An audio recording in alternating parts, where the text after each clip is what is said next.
pode ser melhor. De tudo, vamos conversar. Vamos em casa, vamos lá. O que a gente quiser, a gente vai ajustar. Tá bom. Oi, gente, eu sou a Roberta Miguel e esse aqui é o Pode Ser Melhor, o podcast que foi criado para ajudar você a solucionar questões do cotidiano e, quem sabe, ser mais feliz. Eu quero saber, o seu coração bate pelo quê? Pois é. No podcast de hoje eu trouxe um cardiologista aqui muito profissional, maravilhoso, um dos melhores cardiologistas desse Brasil, Humberto Passos. Seja muito bem-vindo. Poxa, Roberta, obrigado pelo convite. Você já me ganhou o coração quando eu cheguei e vi que pode ser melhor. Eu acho que é a linguagem do coração extraordinária. Exatamente, eu penso que essa pergunta é que os nossos corações estão fazendo neste momento. E é extremamente importante dividir com todas as pessoas que te assistem ou que vão assistir isso, exatamente para para desmistificar esse coração. Quer dizer, esse coração precisa bater, ele bate por quê? O que faz esse coração trazer vida, mais vida com abundância, num tempo que muitas vezes a gente vê tanta aridez, né? Principalmente agora, a gente saindo de maneira mais expressiva da pandemia. Eu acho que a pandemia trouxe aí esse coração que ficou um coração carrancudo, um coração sisudo, né? E a gente conhece muito, a gente já tem percorrido o caminho do coração há alguns anos, e eu acho que esse é um tempo muito propício para a gente trazer esse olhar mais sensível, esse olhar mais amoroso, esse olhar mais vulnerável para o coração. E claro que quando a gente faz isso, a gente tem, obviamente, que uma diminuição da incidência das doenças. As doenças cardiovasculares, elas respondem pela maior causa de mortalidade no mundo contemporâneo. Nossa, e quando a gente fala em mortalidade, principalmente o infarto agudo do miocárdio é a doença que mais mata, seguido de AVC, que é o derrame, né? Então, derrame e infarto são as doenças que mais matam no mundo contemporâneo. Só para você ter ideia, Roberta, só no Brasil, 300 mil mortes a gente tem por ano de doenças cardiovasculares, e dentro disso o infarto é a principal. Doutor, já estou vendo que esse bate-papo vai ter muita coisa dentro desse podcast de hoje. Antes da gente começar, eu quero mostrar um vídeo para você de uma pessoa que diz que quando ela ouviu o que o coração dizia para ela, ela mudou radicalmente a vida dela. É um homem e vamos ver o que ele diz. Quando eu ouvi a voz do meu coração, minha vida se transformou, né? E para muito melhor. Só que essa voz, ela não veio de maneira romantizada não, sabe? O que eu ouvi, na verdade, foi um senso de inadequação. Parecia que eu não estava encaixada onde eu tinha que estar. E eu acredito que isso faz parte do processo da escuta, porque, no fundo, todo mundo sabe se está encaixado ou se não está encaixado.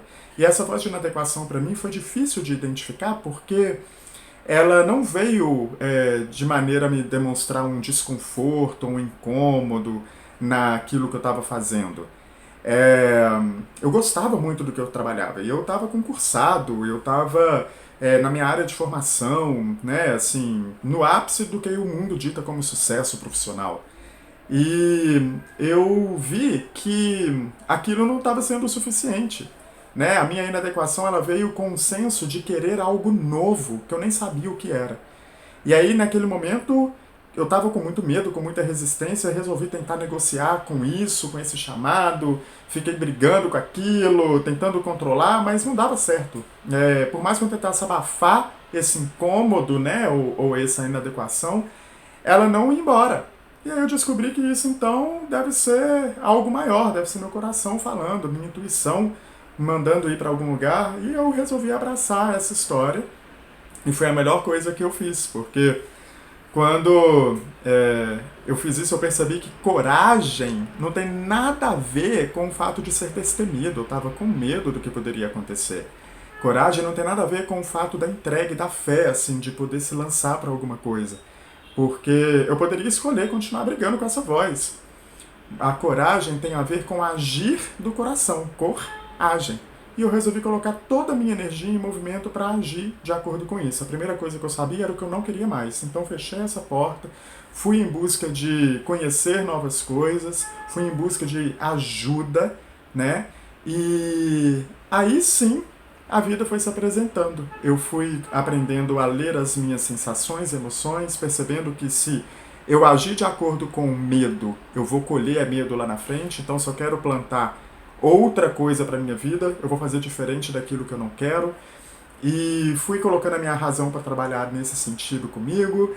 E graças a essas escolhas, né, a Deus mesmo, eu hoje me realizo como terapeuta, como professor na área de autoconhecimento e recomendo que todo mundo possa ouvir esse coração, porque essa voz não se cala, sabe?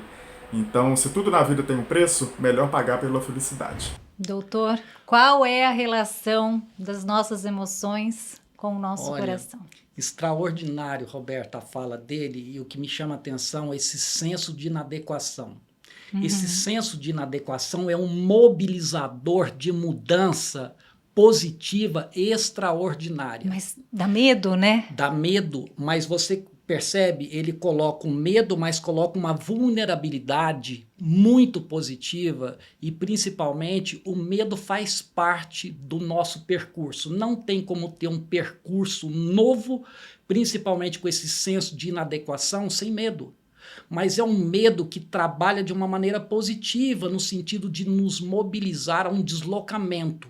A gente Isso tem é que ouvir o extraordinário. nosso coração. Mas quando que a gente tem que ouvir? E é interessante, Roberta, é que o que ele traz na fala e nessa conversa que a gente está começando, o coração, existe uma inteligência, eu tenho trabalhado muito esse conceito de uma nova inteligência para viver esse tempo novo, porque nós estamos experimentando um tempo novo.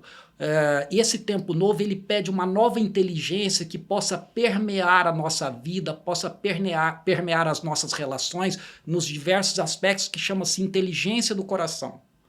Eu acho que a inteligência do coração exatamente comporta também, dentre outras coisas, esse senso de inadequação. Comporta também as nossas emoções, comporta também essa necessidade desse mergulho na nossa interioridade. Porque a vida, de certa forma, a vida que eu experimento no meu dia a dia, tratando os pacientes, eu hoje coordeno um pronto-socorro cardiológico, coordeno e sou responsável por uma unidade coronariana, um programa de residência de formação de novos médicos e faço a parte de intervenção, que é o cateterismo no momento agudo que você tem um evento e faço consultório. Então, peguei a ponta do paciente, tem a ponta do paciente agudo, aquele que sofre, que precisa de resolução, e aquele paciente que vem no consultório exclusivamente para fazer um check-up que teoricamente está bem. Então, percorrer exatamente esses cenários, mas colocar um ingrediente novo, com uma nova perspectiva, uma nova ótica, com uma nova inteligência que permeie não só a resolutividade baseada em evidência, que obviamente é importante, que a medicina é habitual, que você precisa estar capacitado para isso, mas quando ele sai desse processo agudo, ele precisa olhar a vida por uma outra perspectiva. Tem um outro olhar. Qual é essa perspectiva? A vida está muito empobrecida. Então, eu acho que a gente precisa exatamente, Roberta, olhar para as possibilidades ou para as janelas de possibilidades que a gente muitas vezes, na nossa correria, na nossa métrica, para atender alguém ou alguma coisa, até nós mesmos, a gente deixa de lado. O que as pessoas falam no seu consultório quando passam, por exemplo, com uma doença assim, cardíaca, uma coisa muito grave? Há um arrependimento? Aliás, eu acho que é interessante essa pergunta e muito legal para a gente colocar. Todo mundo, na hora do infarto, e eu hoje nós temos um centro de excelência de tratamento de infarto, todo mundo na hora do infarto, na hora de uma situação de extrema vulnerabilidade, de alta mortalidade, todo mundo, em fração de segundo, repensa a vida. Repensa a vida e naquele momento, mesmo naquele momento de sofrimento rápido, agudo ou com a possibilidade de morte, nada nos coloca de joelho e desconstrói todas as nossas verdades como a possibilidade da morte. E nesse momento de morte, as pessoas refazem os compromissos e os laços e percebem que tem acordos que estão vencidos e que precisam ser renovados numa outra perspectiva. E se colocam num estado exatamente de vulnerabilidade positiva, no sentido, eu vou mudar isso, eu vou me relacionar com isso, eu vou perdoar, e eu mudam vou ser mesmo, grata. esses seus pacientes Interessante mudam. isso, que assim, uma parte desses pacientes, eles ressignificam a vida a partir da possibilidade ou da morte tornada de maneira muito real. A morte se aproxima de uma maneira muito real, né? Muito verdadeira. E muitas vezes de forma muito rápida. Muito rápida. Mas, e quando eles saem desse processo, eles saem realmente mais vulneráveis, porque a doença, ela diminui a nossa resistência a processo de mudança. Eu acho que a doença diminui a nossa imunidade para a mudança. Então, pode ser uma grande facilitação. O que a gente tem de efetivo, por exemplo, eu estive na Cleveland Clinic nos Estados Unidos e lá eles mostraram uma pesquisa que, por exemplo, pacientes que foram operados do coração, aqueles que literalmente abriram o peito para fazer ponte de safena, troca de válvula e tal, 6 meses eles tinham a vida mudada. Dali 6 meses, 50% das pessoas voltavam a ser o que elas eram. Isso com baita trauma e com a cicatriz, ou seja, eu te deixo com marcas e que essas marcas sejam transformadoras, mas elas só têm uma potência, né, no trabalho que eles mostraram lá, de 6 meses. Então, quer dizer, uma parte muda, mas uma outra parte continua a ser o que... Com hábitos ruins. Com hábitos ruins. E a linguagem de vida, o olhar para a vida não muda. E isso, para a gente, é muito triste, né? Mas, de fato, por que estamos adoecendo os nossos corações, doutor? Olha, você sabe que essa é uma pergunta que mais me incomoda ao longo da minha história, principalmente profissional. Né, principalmente pela oportunidade de tratar o paciente na fase aguda, principalmente o meu objeto de trabalho nesses últimos praticamente 25 anos foi só o coração. Estava brincando que é a minha zona de conforto, né, de certa forma. E interessante disso é que as pessoas não aproveitam esse momento para exatamente fazer aquela faxina interna que todo mundo precisa em algum tempo, em algum momento, e continuam a viver pelos mesmos valores, pelas mesmas crenças, mas numa nova estação. Porque quando você tem um processo desse, você muda de estação. Quando você muda de estação, alguns acordos que a gente tem com a vida, seja no ambiente pessoal, familiar, profissional, relacional, espiritual, eles estão vencidos. A doença é a expressão de que os nossos acordos foram rasgados, alguns deles. E é muito importante que a gente aproveite esse tempo para poder refazer esses acordos, para ter uma possibilidade, um viver melhor, uma vida mais qualificada. Por isso que ele falou da coragem, né? Exatamente. Da ação do coração. Sem então, dúvida, assim, você... Sem dúvida.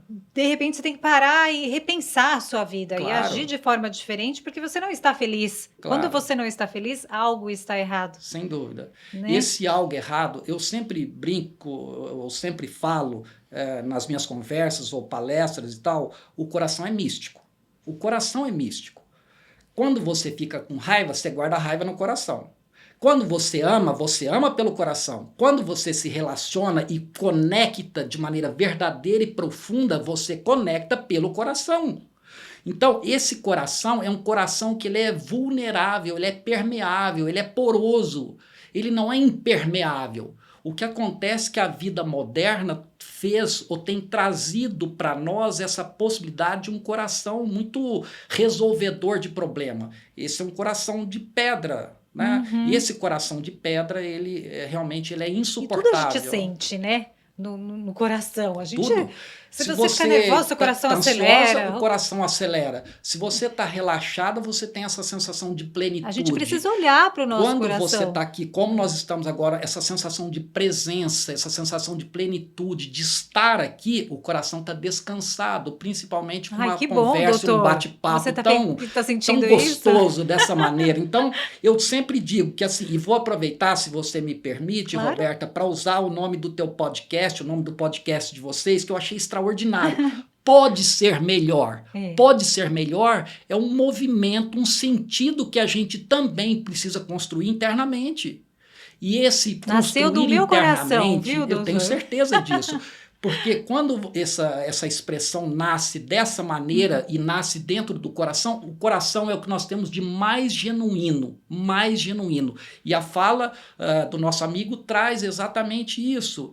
Então, assim, pode ser melhor? Claro que pode ser melhor, mas eu preciso ser intencional nessa construção. As pessoas, muitas pessoas, né? Não todas, mas muitas pessoas estão vivendo no automático. Sem dúvida. E isso é muito triste, porque quando acontece algum tipo de fatalidade, assim, a pessoa, nossa, mas por que eu tô com esse problema, né? Por que eu infartei? E aí começa a repensar a vida. Hoje, quais são as doenças cardíacas que mais matam, doutor?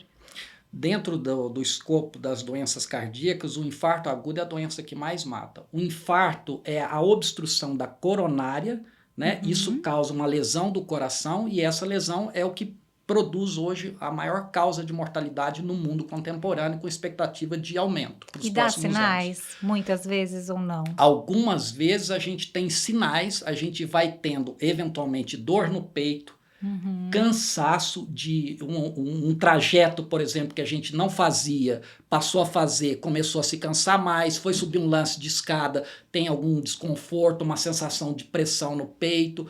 Então, esses são sinais. Nem sempre eles aparecem em todas as pessoas. Por exemplo, se eu tenho pessoas, e aqui provavelmente muitos que ouvirão a gente, são diabéticos, a sensibilidade à dor ela é menor. Tá. Então, muitas vezes a gente não tem o clássico para poder se alertar para isso.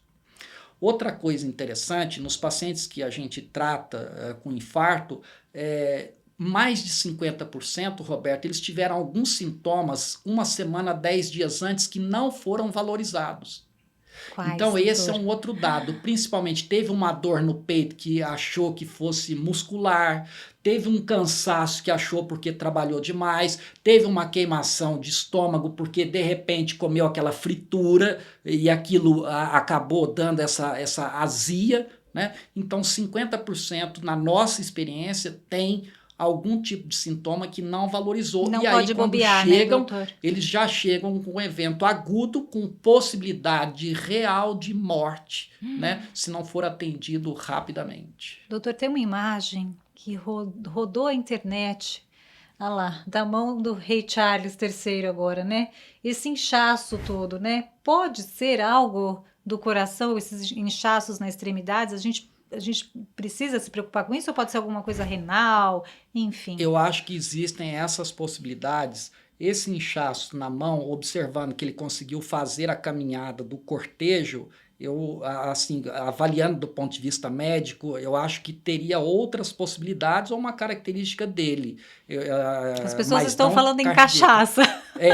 Então, a outra coisa, assim, se fosse cardiológico, a gente veria alguma limitação a mais analisando as imagens. Normalmente, esses inchaços a gente vai ter mais nas extremidades, principalmente membros inferiores, não nas mãos. Porque nessa condição de estar até as mãos inchadas por problema cardiológico, ele não teria condição de ter essa movimentação. Nossa, porque a internet falaram de tudo, né? Todas as possibilidades que poderiam... Até porque ele não estaria nessa condição de fazer todo esse cortejo, trajeto ou essa recepção. Então, se tivesse até as mãos dessa maneira, provavelmente não teria essa condição. É importante analisar, né? Sim, claro.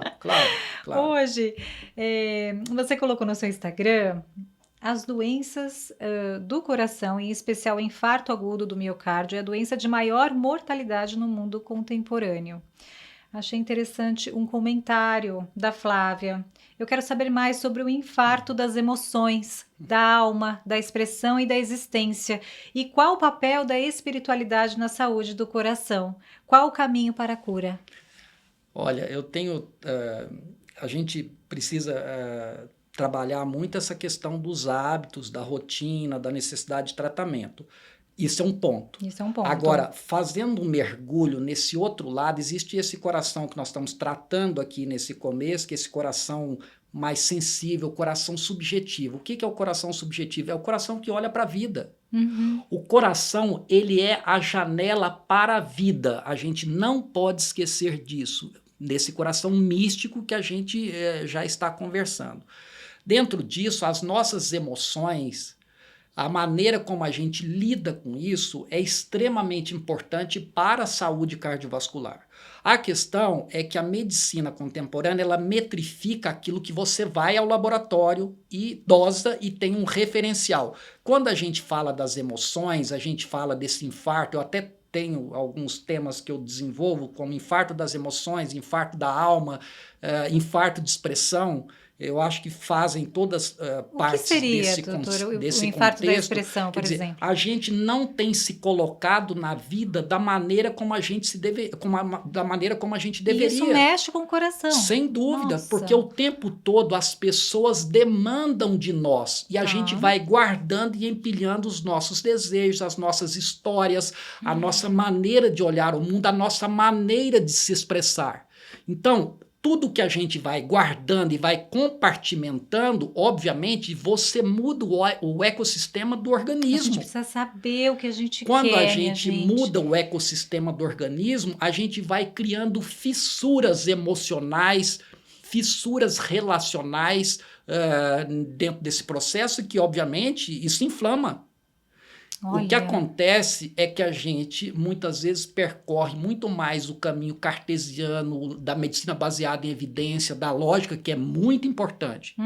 Mas a gente precisa se atentar também para esse olhar de como a gente tem se relacionado, primeiro em casa, nas relações mais próximas, nas relações de trabalho, na minha relação com o outro, como é que eu trato isso? Eles pegaram um grupo de pessoas e fizeram o controle regular da pressão arterial dessas pessoas 2 semanas depois daquele evento desastroso das Torres Gêmeas. E essas pessoas estavam hipertensas nas 2 semanas que se seguiram ao atentado de 11 de setembro.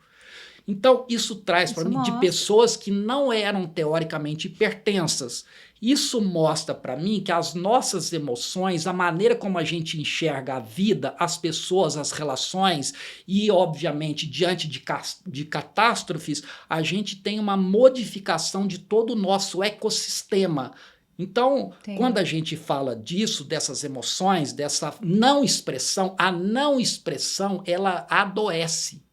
A não expressão de ser quem a gente é, né, ou de poder ser melhor e não colocar isso dentro do nosso contexto, pelo menos em algum momento da vida, como mudança de estação, essa falta de expressão, tanto emocional quanto de fala, de percepção de mundo, ela é também adoecedora. E quando a gente fala em adoecimento, a gente fala daquilo que mais acomete a gente.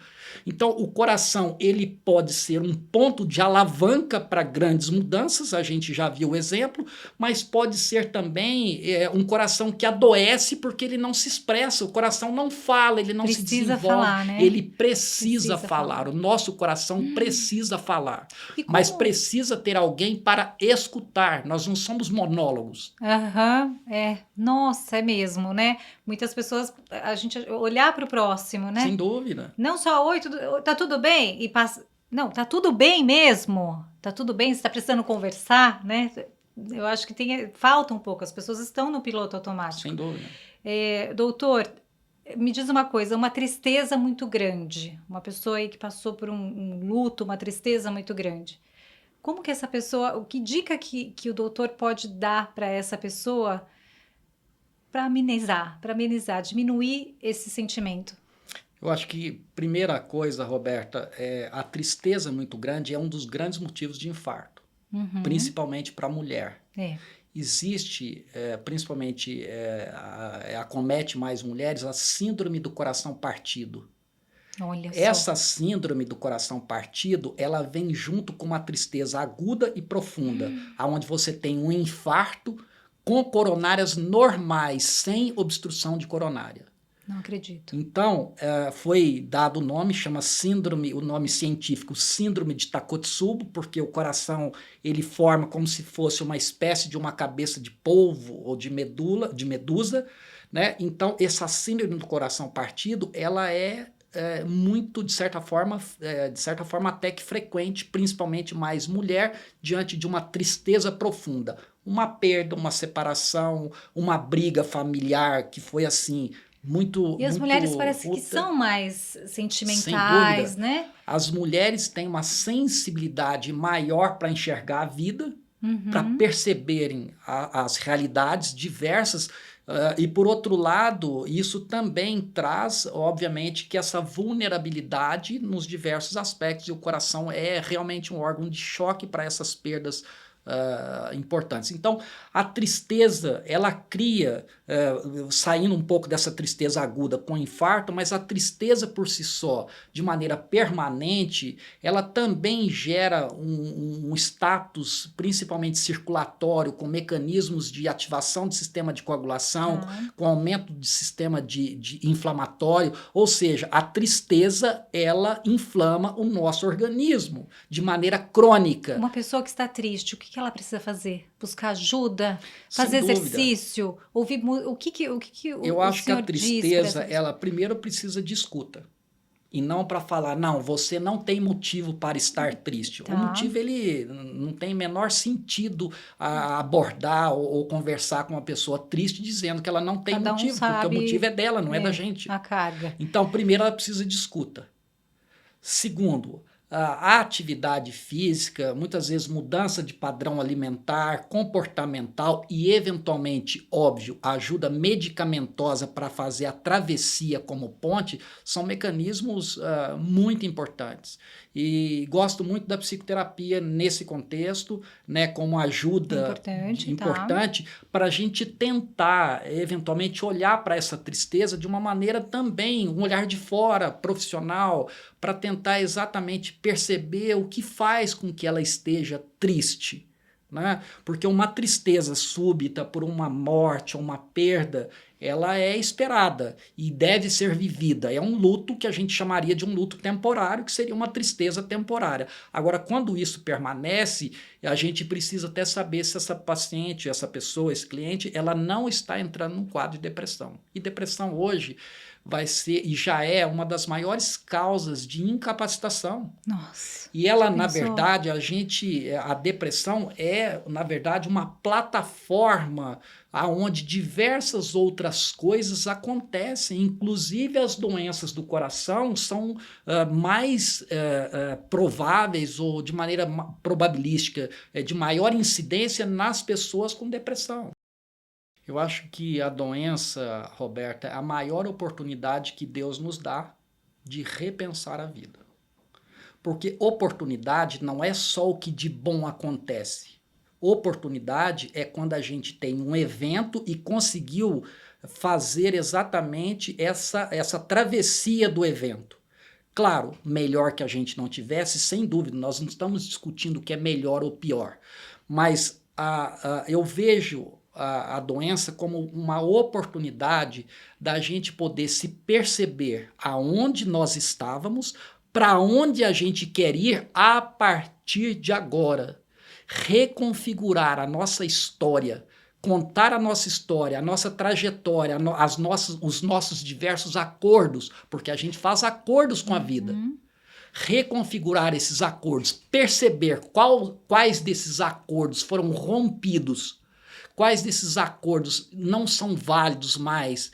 Eu acho que é a grande oportunidade que Deus nos dá a partir de uma experiência difícil, trágica na nossa história.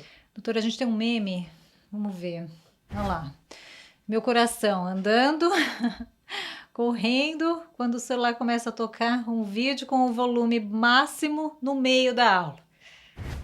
Ansiedade, né? Sim, claro. Ansiedade faz muito mal para o coração. Todo todo esse processo nervoso. súbito, principalmente a ansiedade, ou a gente tem os transtornos do pânico, hoje um percentual dos que procuram o nosso pronto-socorro cardiológico, os pronto-socorros cardiológicos dos diversos lugares, é por transtorno de pânico. Esse transtorno de pânico é a sensação, muitas vezes, de morte iminente, sem que a gente tenha consistência ou tenha algum dado que realmente sinalize naquilo, mas aquilo se torna tão verdadeiro, tão real e precisa ser acolhido. Então, esses quadros, principalmente de ansiedade aguda, ou esses quadros de ansiedade de maneira geral, eles modificam toda a nossa produção hormonal. Principalmente, ele prepara a gente para uma fuga. Então, eu tenho vasoconstrição dos vasos sanguíneos, tenho aumento da frequência cardíaca, tenho aumento da minha frequência respiratória, coloco a minha visão numa perspectiva de fuga e mudo, obviamente, que eu posso mudar a minha agregação plaquetária, ou seja, o meu perfil de coagulação. O que é isso, então, doutor? esse perfil de coagulação modificado significa eu formo mais coágulos dentro da minha circulação. Nossa. Então, eu tenho maior probabilidade de ter obstruções agudas. Acontece isso quando a gente fica Isso- nervoso, ansioso. Isso pode acontecer, mas principalmente quando a gente eleva isso por um patamar acima daquele patamar que mobiliza a gente e quando a gente tem isso de maneira mais sustentada, não de maneira pontual. Claro, se a gente levar um susto, mesmo aqui com essa conversa tão agradável, a gente vai ter esse mecanismo, mas é um mecanismo rápido até a gente se recompor e perceber, não, tá tudo bem. Agora, tem gente e tem muitas pessoas que vivem essa situação alarmada de maneira sustentada. Sim. E essa de maneira Não sustentada de pode viver isso. de maneira alarmada, obviamente que isso modifica, e hoje a gente sabe que modifica a nossa estrutura mental, a nossa produção hormonal, modifica o nosso coração e modifica até a permeabilidade intestinal. E modifica também o ambiente. E modifica As exatamente o ambiente. Então, obviamente que essas pessoas, elas precisam de tratamento, precisam de ajuda. Sim. Né? Doutor, na prática, né, o que nós, por exemplo, nós que vivemos aqui em São Paulo, você é de Piracicaba, eu acredito que tenha lá né, eu já morei lá tem mais qualidade de vida do que aqui em São Paulo. Então, uma pessoa que tem uma vida muito corrida, acorda muito cedo, pega trânsito, não tem uma alimentação tão regrada, tenta ter. Qual que é a dica que o doutor pode passar para uma pessoa tentar cuidar um pouco mais do coração? Eu acho que a dica, a gente vai adequar ao espaço que a gente vive. Obviamente que quem tem algumas facilidades maiores, claro, isso é mais fácil, mas a gente precisa emprestar da gente para se colocar em movimento. Tá. Então, o esse é um exercício. ponto. Quanto de exercício por semana? Exercício recomendado pela Sociedade Brasileira de Cardiologia, 150 minutos por semana. Tá. 30 minutos por dia, 5 dias por semana, 150 minutos. A partir disso, eu já começo a colher benefício.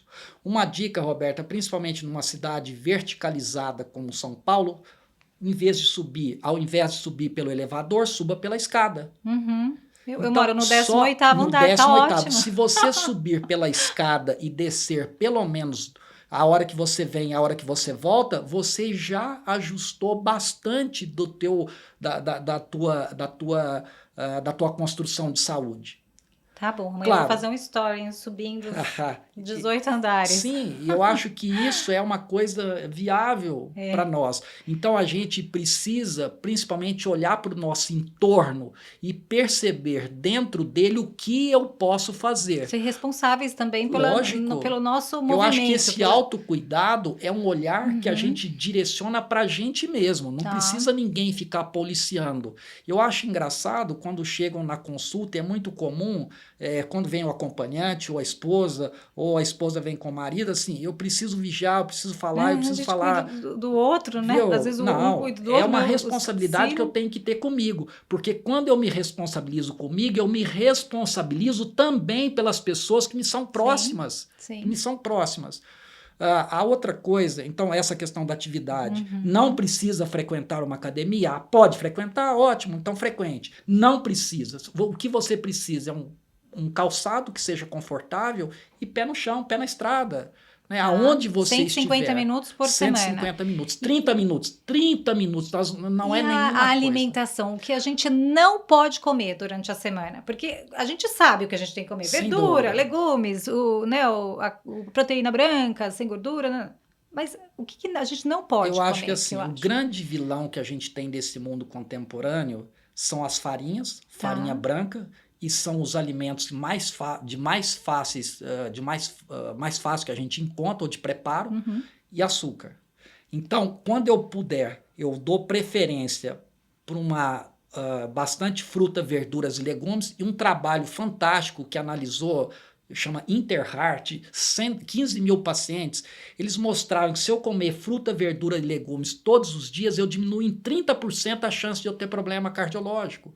Então, 30% porque é fruta, só verdura, de comer fruta, verduras e legumes. E aí não comer doce nem as farinhas brancas. Que evitar doce e farinha branca. Tá. E aí deixo lá para o final de semana ou deixo para uma situação não para fazer, obviamente, compensar aquela semana. Sei. E aí deixo para situações especiais. O que eu acho que é importante, Roberta, é o equilíbrio. Não adianta eu criar ou eu disseminar uma cultura onde poucas pessoas podem fazer. Isso não tem sentido. Então, eu preciso ter essa mudança que penetre a realidade de todas as classes. E aí, nesse aspecto, a gente precisa de uma educação familiar. Porque a gente vai ao supermercado, a gente vai educar sempre as crianças, tem, né? E aí você tem esses atrativos até no caixa, na hora que você está passando para facilitar. São alimentos mais rápidos, extremamente calóricos, ricos em carboidrato, né? Então, esses não são aconselháveis como cuidado com a saúde cardiovascular.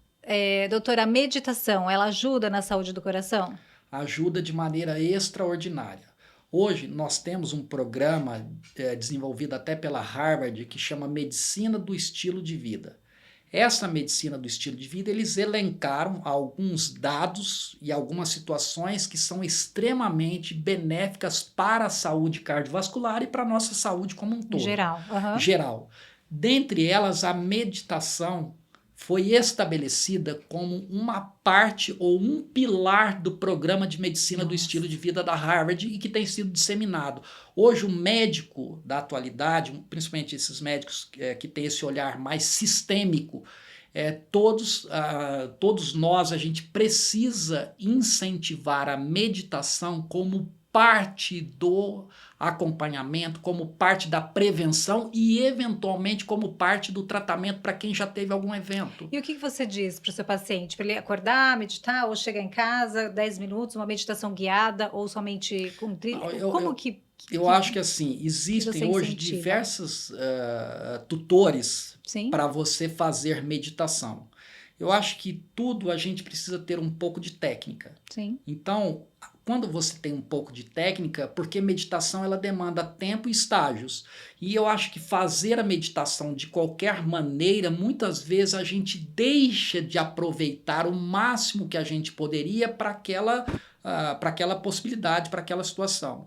Então, eu acho que a meditação guiada, a meditação orientada, ela é mais efetiva. Eu acho que a gente consegue, obviamente, quando você está num estágio mais avançado e já começou a romper ou começou a passar dessa barreira inicial, aí você vai, obviamente... Eu sou fã da meditação porque eu acho que com a prática da meditação, você leva aquilo para a sua vida, para todos os momentos. Sem então, dúvida. A questão do mindfulness, da atenção plena, então tudo Sem você dúvida. vive. Você não fica pensando no que está lá fora, né? Você está vivendo aqui, o agora. A meditação te coloca você naquele momento. Isso. E ela te tira, ela pelo menos apaga aquele entorno e você realmente você está presentificando aquele momento. Isso é fantástico e a gente tem benefícios fisiológicos. Eu tenho diminuição da pressão arterial, eu tenho diminuição da frequência cardíaca, eu tenho diminuição da frequência respiratória, eu tenho melhora da agregação plaquetária, ou seja, eu coagulo menos, eu formo menos coágulo.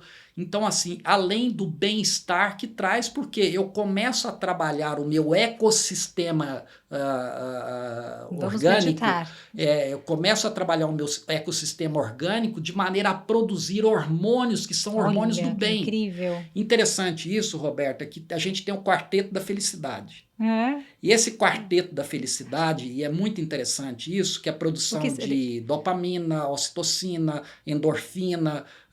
Então, esse quarteto, a gente tem, esse quarteto, ele traz para a gente essa sensação de bem-estar. E a meditação, ela é um facilitador para que isso aconteça.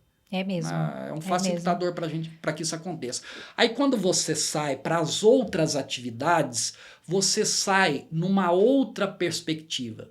Para mim seria numa outra vibe. Exato. Resumindo é isso. Exatamente isso. É verdade. Resumindo é isso. O dia que eu não medito, não é tão bom. E quando você começa a entrar nessa rotina ou nessa disciplina, aliás, isso é muito importante, disciplina liberta, a gente precisa quebrar talvez algum conceito. Quando você começa a entrar nessa disciplina, não é clausura, não é encarceramento, é disciplina que liberta. Vamos mesmo. quebrar isso aí. Quando você começa a entrar nessa disciplina ou faz dessa disciplina de maneira sistemática, de maneira regular, você modifica isso. E o que a gente precisa hoje, qual que é o termo da moda que a gente busca o tempo inteiro? A gente busca o tempo inteiro sustentabilidade. Quando você cria isso, você começa a criar um mecanismo e uma vida e uma história de sustentabilidade.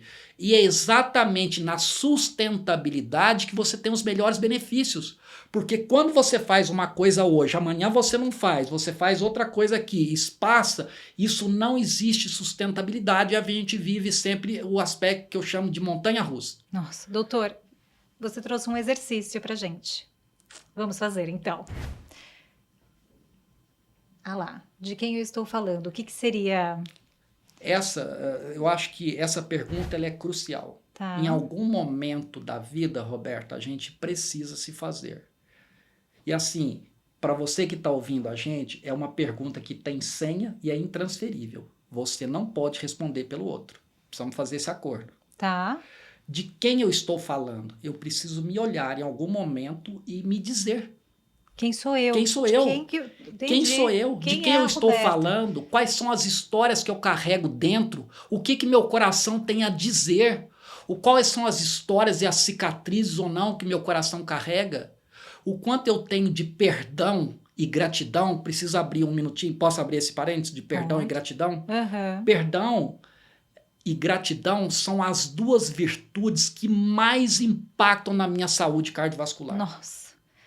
E a gente, em algum momento, acha que é um poço de perdão. Desculpa, eu não sei vocês, mas quando eu fiz essa revisão de quem eu estou falando, eu percebi que tinha mais perdão que precisava de perdão do que muitas vezes a gente se percebe. Tá. E a gente não é grato o suficiente. E aí eles fizeram um trabalho que tem amostragem científica mostrando que pessoas que exercem o perdão e a gratidão de maneira mais qualificada, e a gente poderia até abrir para discutir que perdão, existem níveis de perdão e de gratidão, essas pessoas elas vivem mais, são mais felizes, adoecem menos, se deprimem menos. Então, quando eu digo de quem eu estou falando, é exatamente resgatar a minha história com amorosidade. A gente precisa fazer esse combinado. Não é para se chicotear. Tá bom. Então, a gente precisa fazer esse... Aquela história de se olhar... De se olhar com amorosidade. Né? Não importa se aquilo foi bom ou se foi ruim. Não é juízo de valores. Foi o que foi possível fazer naquele momento e que eu tinha de recurso para lidar com aquilo. Tá. Mas eu preciso me perdoar. Tá? E onde eu estou? Onde eu estou é trazer para esse cenário atual aonde nós estamos. Quer dizer, quem sou eu hoje? Humberto, quem é a Roberta hoje? Aonde eu estou? Aonde eu estou? Que estação eu estou vivendo? Porque as estações, elas modificam.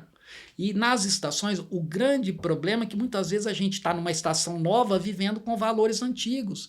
E a gente faz upgrade todo esse sistema, olhar faz bem pro upgrade, coração. Você muda o teu celular por um mais novo, ou o teu computador. A gente faz upgrade o tempo inteiro, mas nós não fazemos upgrade da nossa história, de nós. Quando eu digo onde eu estou, é a possibilidade de ajustar o tempo que eu estou vivendo, as experiências que eu tenho à luz desse tempo, para poder experimentar, experiencializar e presentificar mais aonde eu estou vivendo no tempo. É o viver o agora. Agora. Atenção plena. Isso aí. Para onde eu quero ir. E para onde eu quero ir, exatamente me traz anelado, associado, conectado com as duas perguntas anteriores. Eu acho que é exatamente essa perspectiva. E ajuda na cura. E ajuda na cura, não sem é, doutor? dúvida Porque alguma. eu vejo assim, eu tive meus pais doentes e eles não queriam estar doentes. Mesmo assim, eles olhavam o futuro, eles queriam a cura e graças a Deus se curaram, né? Puderam se curar. Doutor, o nosso tempo acabou. Poxa. Eu não acredito. Muito obrigada. Para os nossos seguidores, onde que eles te encontram? Quais são as suas redes sociais? Eu tenho uma página no Instagram que eu escrevo todos os dias, que é o HM Passos. Lá eu não falo dessa medicina tradicional que eu mesmo pratico, acredito, é importante e necessária. Mas lá, exatamente, eu trago essas questões de quem eu sou, onde eu estou e para onde eu quero ir. Com reflexões exatamente que possam trazer essa facilitação para enxergar que a vida é dom de Deus que a gente recebe e recebeu. E a gente não pode desperdiçar de viver o melhor que a gente pode para facilitar não só nossas vidas, mas facilitar principalmente a vida do outro que faz parte da nossa. E essa conversa aqueceu o meu coração. Muito obrigada. As portas do Pode Ser Melhor estão sempre abertas para te receber. Muito obrigada. Muito obrigada a você também. Comente aí que a gente quer saber o que você achou desse bate-papo. Agora vamos para a foto.